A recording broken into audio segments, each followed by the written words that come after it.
Hello everyone, Starbursts here, and welcome to the first episode of my Minecraft building tutorial series, Creative Mode.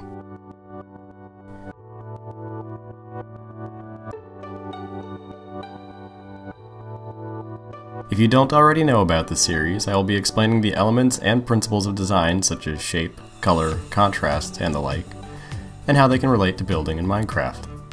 Oh, and I'm using the VoxelBox Halcyon texture pack throughout the series, and at specified times I will also use the VoxelBox Organics texture pack.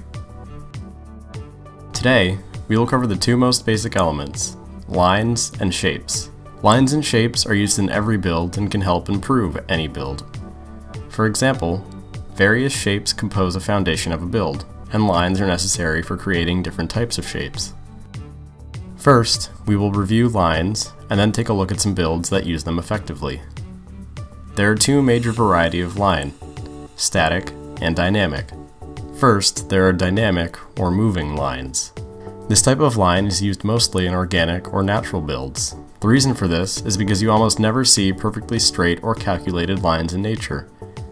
A great example of dynamic lines that seem to move are illustrated in Soul Soda's flower stems at the spawn of the VoxelBox. The flowers look much more natural and almost have a sort of motion to them because of the dynamic quality of the stems. On the other hand, static lines are for the most part straight, but can still have a slight, calculated curvature to them. For example, this dam built by Jomega in Clifton uses a static line at its rim.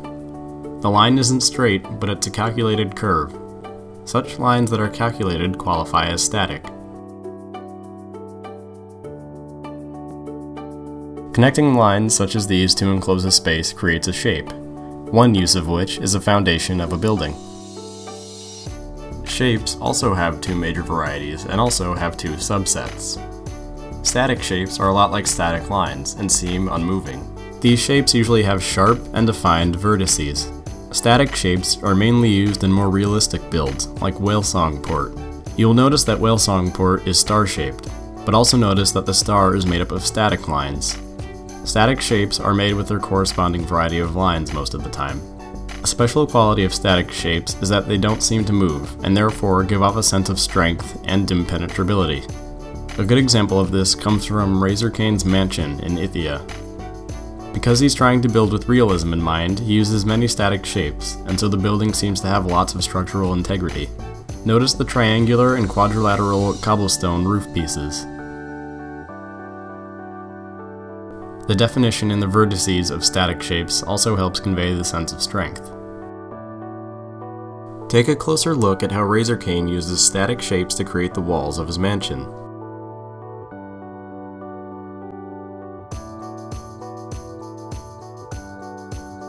A subset of static shapes are geometric shapes.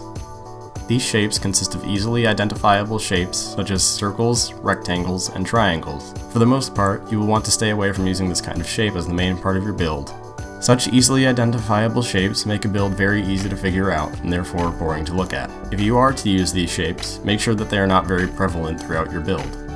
Now, just as static lines have their corresponding shape, when dynamic lines connect back around to create an enclosed area, they create either an organic or a dynamic shape. Organic shapes look natural, but don't have to look like they're moving necessarily. The movement of a shape is judged by how you arrange the lines that make that shape. For example, Spectre Cody's shrine at Lake Mistvale uses many organic shapes within it, though it still maintains a static look to it because the building still looks like it can support itself. On the other hand, the dragon back at the Talmor spawn is mostly made up of one enormous dynamic shape. Because it is elongated, it implies movement. We will get to the principle of movement in a later episode, but one way to illustrate movement is with organic lines and elongated shapes. The fact that the build is a dragon also helps convey the fact that it's most likely flying.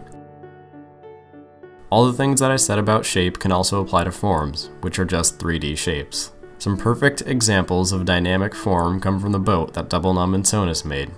The sails on the boat are very organic and look like they are being blown by the wind. Static form should be much more self-explanatory, seeing as most buildings in Minecraft are static and three-dimensional. The use of different varieties of lines and shapes can convey different information in each build. Want more clarification on the contents of this video? Head over to my channel at youtube.com/wellstarbursts for many more creative Minecraft videos. A link is in the description. Special thanks to all the guys who are pictured here for contributing their builds, who include Razorcane, Sonus, Double Num, Gnarlos, Wyville, Spectre Cody, Brent, and Jomega.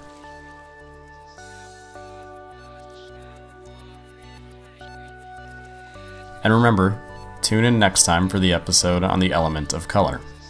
Thanks for watching. Like, comment, and subscribe.